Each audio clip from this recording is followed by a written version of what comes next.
சென்னை துறைமுகத்திற்கு வந்துள்ள INS போர் கப்பலின் சிறப்பம்சங்கள் குறித்து நமது செய்தியாளர் ஆனந்த் தரும் கூடுதல் தகவல்களை தற்போது பார்ப்போம். சென்னைன்னு பெயர் வச்சிருக்கிற இந்திய கடற்படையோட ஒரு பிரம்மாண்ட போர்க்கப்பல்ல தான் நான் இப்போ நின்றுட்டு இருக்கேன். இந்த கப்பல் இன்று பள்ளி மாணவர்களின் பார்வைக்காக அனுமதிக்கப்பட்டிருக்கு.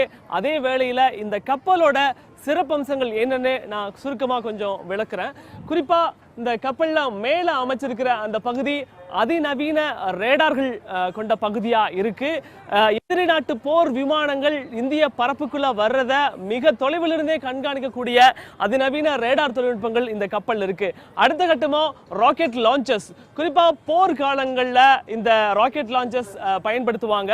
அது மட்டும் இல்லாம தொடர்ந்து, அதாவது முழுக்க இந்த கப்பலோட மிக முக்கியமான சிறப்பு அம்சமே முழுக்க இந்த கப்பல் உள்நாட்டிலேயே தயாரிக்கப்பட்ட ஒரு கப்பலாகும். கொல்கத்தா கிளாஸ் என்று சொல்லக்கூடிய ஒரு திட்டத்தின் கீழ், ப்ராஜெக்ட் 15 ஆல்பா என்று சொல்லக்கூடிய அந்த திட்டத்தின் கீழே 3 கப்பல்களை 11,500 கோடி ரூபாய் செலவில் இந்திய பாதுகாப்புத்துறை திட்டமிட்டு உருவாக்குனாங்க. அதில் INS Chennai, INS Kolkata, INS Cochin 3 கப்பல்களை உற்பத்தி பண்ண திட்டமிட்டாங்க. அந்த வகையில் 2014 INS கொல்கத்தா இந்திய கடற்படையில் இணைக்கப்பட்டது. 2015 INS கொச்சின் இந்திய கடற்படையில் இணைக்கப்பட்டது. 2016 நவம்பரில் இந்த INS சென்னைன்னு சொல்லக்கூடிய இந்த கப்பல் இந்திய கடற்படையில் இணைக்கப்பட்டது. INS சென்னைன்னு பேர் வச்சிருக்கிறதுக்காகவே இந்த கப்பலை சென்னை கொண்டு வந்து பொதுமக்களோட பார்வைக்கு வைக்கணுன்ற ஒரு திட்டம் பாதுகாப்புத்துறையால் செயல்படுத்தப்பட்டு அதன் ஒரு பகுதியாகத்தான் இந்த கப்பலானது இன்று இங்க வந்திருக்கு. இந்த கப்பலோட இன்னொரு மிக முக்கியமான சிறப்பம்சம் என்னவென்றால், பிரம்மோஸ் ஏவுகணைகளை தாங்கி இருக்கக்கூடிய இந்த பகுதியில் தான் உள்ள பிரம்மோஸ் ஏவுகணைகள் பதிக்கப்பட்டிருக்காங்க.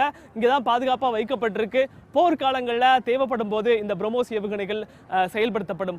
மிக குறிப்பாக இந்த கப்பலோட மிக முக்கியமான மற்றொரு பேரே மிசைல் டெஸ்ட்ராயர். அதாவது எதிரி நாட்டு கப்பல்கள் இருந்தோ, விமானங்கள் இருந்தோ அல்லது தரையில் இருந்தோ ஏவக்கூடிய ஏவுகணைகளை கண்டறிஞ்சு வான்லேயே, ஆன் ஏர்லேயே தடுத்து தாக்கக்கூடிய ஒரு வலிமை இந்த கப்பலுக்கு இருக்கு. ஆன் ஏர்ல மட்டும் இல்லைங்க, கடல் வழியா, குறிப்பாக நீர்மூழ்கி கப்பல்கள் மூலமாக ஏவுகணைகள் குறிவைத்து தாக்கப்படும் போது அந்த ஏவுகணைகளை கண்டறிந்து வழிமறித்து தாக்கி அளிக்கக்கூடிய ஒரு தன்மையும் இந்த கப்பல் இருக்கு.